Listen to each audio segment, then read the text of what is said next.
बिस्मिल्लाहिर्रहमानिर्रहीम। अस्सलामु अलैकुम वरहमतुल्लाहि वबरकातुह। अक्सर लोगों की शिकायत होती है हमारी नींद अच्छी नहीं है और रात में कई मर्तबा हमारी आंख खुल जाती है और इस वजह से नींद खराब होती है। हम में से शायद कोई भी ऐसा नहीं है जो रात में एक दो मर्तबा जागता ना हो, क्योंकि सभी किसी फिक्र या परेशानी की वजह से और कभी बुरा ख्वाब देखने पर भी इंसान अचानक बेदार हो जाता है। क्या कभी इस चीज का मुशाहिदा किया है कि रात 3 से 5 बजे के दौरान आपकी उमूमन आंख खुल जाती है और इस लम्हे के दौरान आप अचानक से जाग जाते हो। यकीनन बहुत से लोगों के साथ ऐसा होता होगा, शायद हमने कभी गौर नहीं किया कि ऐसा क्यों होता है। तो आज की इस वीडियो में हम आपको यही बताएंगे कि ऐसा क्यों होता है। कौन है जो आपको इस वक्त नींद से जगाता है, कौन इस वक्त आपको बार बार पुकार रहा होता है। इसकी वजह इतनी खूबसूरत है कि आप बेइख्तियार सुबहान अल्लाह कह उठेंगे। ख़वातीन व हज़रात, दुनिया में हर अमीर व गरीब, नेक व बद को कुदरत के कानून के तहत दुखों, गमों और परेशानियों से किसी न किसी शक्ल में ज़रूर वास्ता पड़ता है और दुनिया मुसीबतों, गमों और परेशानियों का घर है। बाज़ लोग औलाद की नाफरमानी की वजह से परेशान हैं, कुछ लोग माल व असबाब के ख़त्म हो जाने पर गम में डूबे रहते हैं।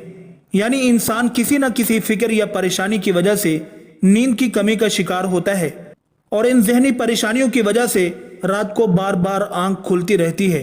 तो चलें नबी करीम सल्लल्लाहु अलैहि वसल्लम की अहादीस मुबारका की रोशनी में आपको बताते हैं कि ऐसा क्यों होता है, और फिर जदीद साइंस की रोशनी में भी बताएंगे कि अगर दोबारा आपके साथ ऐसा हो तो उस वक्त आपको ऐसा क्या करना चाहिए जिससे आपको जिंदगी की हर खुशी मिल जाए। अगर आप रात को अचानक नींद से बेदार हो जाते हैं, आप किसी मर्ज में मुब्तला नहीं बल्कि खुश नसीब इंसान हैं, क्योंकि इस लम्हे के दौरान आपका रब आपको याद करता है। ये रहमत के फरिश्ते होते हैं जो आपको बार बार नींद से उठाते हैं। रात के वक़्त अल्लाह ताला अपने बंदों के ज्यादा करीब होता है ताकि वो उनके लिए रहमत और तौबा के दरवाजे पूरी तरह खोल दे। हजरत अबू हुरैरा रज़ी अल्लाहु अन्हु से मरवी है कि हुजूर अकरम सल्लल्लाहु अलैहि वसल्लम ने फरमाया, हमारा बुजुर्ग बरतर परवरदिगार हर रात आसमान दुनिया पर नुज़ूल फरमाता है। जब आखिरी तिहाई हिस्सा बाकी रह जाता है तो आवाज देता है, कौन है जो मुझसे दुआ करे और मैं उसकी दुआ कबूल करूं? कौन है जो मुझसे सवाल करे, मैं उसको उसकी मतलूबा चीज अता करूं? कौन है जो मुझसे बख्शिश तलब करे और मैं उसे बख्श दूं? है कोई तौबा करने वाला, मैं उसकी तौबा कबूल करूं? है कोई साइल, जिसे मैं अता कर दूं? यहाँ तक कि सुबह तुलू हो जाती है। इसी तरह एक और हदीस मुबारका है, हजरत अबू सईद खुदरी रजी अल्लाह अन्हु और हजरत अबू हुरैरा रजी अल्लाह अन्हु से मरवी है।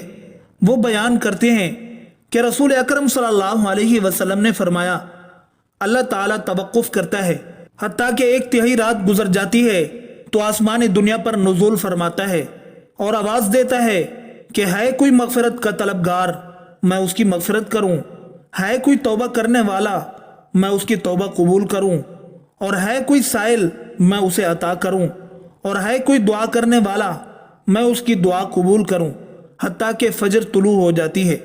दोस्तों, इन अहादीस का मकसद ये है कि आपको इस कीमती वक़्त की अहमियत बताते चलें कि ये वक़्त कितनी अहमियत का हामिल है। जब हमारा मालिक खुद ही आवाज देता है, मांग लो मुझसे जो अभी इस वक़्त मुझसे मांगना है। अगर आपकी आंख रात को खुल जाती है तो फौरन उठ जाएं और अपने रब से अपने लिए मांग लें।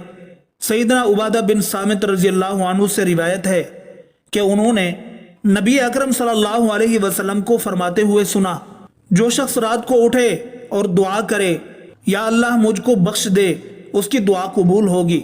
अगर वुजू करे और नमाज पढ़े तो नमाज कबूल होगी। यहाँ नमाज से मुराद नमाज तहज्जुद है।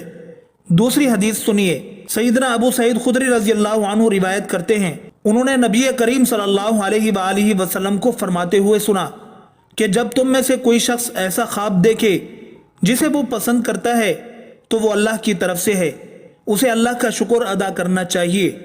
और अगर उसके अलावा कोई ऐसी चीज देखे जिसे वो नापसंद करता है तो वो शैतान की तरफ से है, उसके शर से पनाह मांगे, उसका जिक्र किसी से न करे तो वो उसको नुकसान नहीं पहुंचाएगा। अक्सर दोस्त बुरे ख्वाब बयान कर रहे होते हैं और ताबीरात पूछ रहे होते हैं, तो इस बात को मलहूज रखें کہ بہتر ہے کہ آپ برے خوابوں کی تعبیر نہ پوچھیں، اور جب کبھی رات کو آنکھ کھلے تو نبی کریم صلی اللہ علیہ وآلہ وسلم کے ان فرامین پر ضرور عمل کریں۔ اور اگر آپ کا بستر سے اٹھنے کو دل نہیں کرتا تو پہلی حدیث مبارکہ پر عمل کر کے 2 سے 5 منٹ کے لیے دعا کریں کہ اے اللہ مجھ پر اپنی رحمت فرما اور اس مقدس لمحے سے فائدہ اٹھائیں۔ اس وقت میں آپ کو بار بار پکارا جاتا ہے کہ انسان کو جس مقصد کے لیے پیدا کیا گیا ہے اسے پہچانو اور اسے پورا کرو۔ ناظرین گرامی، قرآن مجید کی صورت میں اللہ تعالیٰ نے اپنے مومن بندوں کی یہ صفت بیان فرمائی ہے، وہ رات کے وقت تھوڑا سوتے ہیں اور آخر رات میں مغفرت مانگا کرتے ہیں۔ دوستو، ہر چیز کے پیدا ہونے کا اور پرورش پانے کا ایک خاص موسم ہوتا ہے۔ ہریالی اور خوبصورتی بہار کے موسم میں دیکھنے کو ملتی ہے۔ چاند 29 دن کے سائیکل کے بعد پھر سے نزول لینا شروع کر دیتا ہے۔ اسی طرح رات کے پچھلے حصے میں روحانی دنیا کی بہار کا موسم ہوتا ہے، رحمت کے نزول کا وقت ہوتا ہے، اور اللہ تعالیٰ چاہتا ہے کہ بندہ اپنی نیند سے اٹھے اور اپنی خواہشوں کا اظہار کرے۔ اس وقت رب کائنات تمام خزانے بانٹنے کے لیے بے تاب ہوتا ہے۔ اس کے علاوہ جدید سائنس بھی کہتی ہے کہ نماز ایک بہترین ایکسرسائز ہے۔ اس کے ہر رکن کے الگ الگ فوائد ہیں۔ نماز سے جسم کی تمام بیماریاں ختم ہو جاتی ہیں۔ اس لیے نبی کریم صلی اللہ علیہ وآلہ وسلم نے 1400 سال پہلے جو حکم دیا، آج اربوں روپے خرچ کر کے سائنس اس کو سچ ثابت کرنے لگی ہے، لیکن کچھ کاٹ کے آلو اب بھی اسلام میں کیڑے نکالنے پر گامزن ہیں۔ اگر آپ کی اس وقت آنکھ کھلتی ہے تو ضرور اٹھیے، وضو کیجئے تاکہ آپ اچھی طرح جاگ جائیں اور پاک ہو جائیں، یا کچھ دیر کے لیے لمبے لمبے سانس لیں، زور سے ہوا کو باہر نکالیں تاکہ آپ کے جسم سے بیماریاں خارج ہوں۔ اور سجدہ کرتے وقت جب آپ نیچے کو جھکتے ہیں تو دماغ کو زیادہ خون ملتا ہے۔ نماز میں سجدے کی حالت میں بندہ مومن کے لیے اللہ کی بندگی کے حوالے سے بہترین حالت ہے، اور یہی دعا کے لیے سب سے اچھا موقع ملتا ہے۔ اور ایسا کیوں نہ ہو، کسی مومن کے لیے اپنے رب کے سامنے عاجزی اور پستی کو اختیار کرتے ہوئے اپنی پیشانی کو جھکانا اور اس کے قدموں میں رکھ دینا بہت محبوب ہوتا ہے۔ اس کے نتیجے میں اللہ تعالیٰ اپنے بندے کو بہترین سے نوازتا ہے اور اپنے قرب کا شرف بخشتا ہے۔ رات کو تہجد کے بارے میں حق تعالیٰ کا ارشاد ہے، اور رات کے کچھ حصے میں تہجد پڑھ لیا کرو جو آپ کے حق میں زائد چیز ہے۔ کیا عجب ہے کہ آپ کا رب آپ کو مقام محمود میں جگہ دے۔ مقام محمود مقام شفاعت کبریٰ ہے، جس پر قیامت کے دن فیض ہو کر آپ صلی اللہ علیہ وسلم اپنی امت کی بخشش کرائیں گے۔ مذکورہ ارشاد کی روشنی میں مسلمان کو چاہیے کہ رات کو جس وقت آنکھ کھل جائے وضو کر کے 2 رکعت، 4 رکعت، 6 رکعت یا 8 رکعت، جس قدر طاقت اور فرصت ہو، دل کی رغبت ہو، پڑھ لیا کرے۔ تہجد کا ثواب مل جائے گا۔ اللہ تعالیٰ عمل کی توفیق عطا فرمائے۔ آمین ثم آمین۔